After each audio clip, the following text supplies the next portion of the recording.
എന്തൊരു ദുർഗതി ഈശ്വര എനിക്ക്. താലി കെട്ടി വലതുകാലി വെച്ച് വീട്ടിൽ കയറിയ ദിവസം തന്നെ ഭർത്താവിനെ പോലീസുകാർ കൊണ്ടുപോയി. ഈ ഒരൊറ്റ കാരണം മതി ഞാൻ ഇവരുടെ കണ്ണിലെ കരടായി മാറാൻ.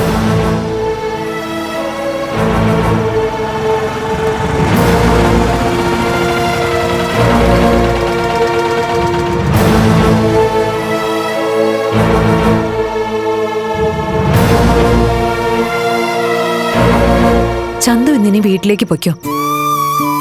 നാളെ പകല് കാണാം നമുക്ക്. ആ, ഇടയ്ക്ക് എന്താ ആവശ്യമുണ്ടെങ്കിലും എന്നെ വിളിക്കണം. ഏത് പാതിരാത്രി വിളിച്ചാലും ഞാൻ പറഞ്ഞെത്തിക്കോളാം. അറിയാം. ഇപ്പൊ നീ പൊയ്ക്കോ. ഇവിടെയുള്ളവരുടെ സങ്കടം നീ കൂടെ കാണണ്ട.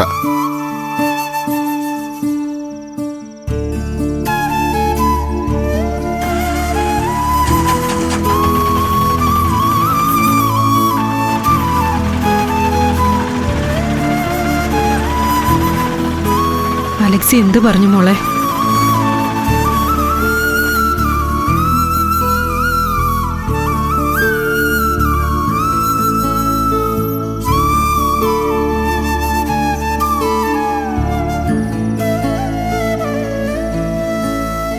മാഷേ, ഞങ്ങള് കാല് പിടിക്കും പോലെ പറഞ്ഞു നോക്കി. പക്ഷെ അവൻ ഒരു തരത്തിലും വിട്ടുവീഴ്ചയ്ക്ക് തയ്യാറായില്ല.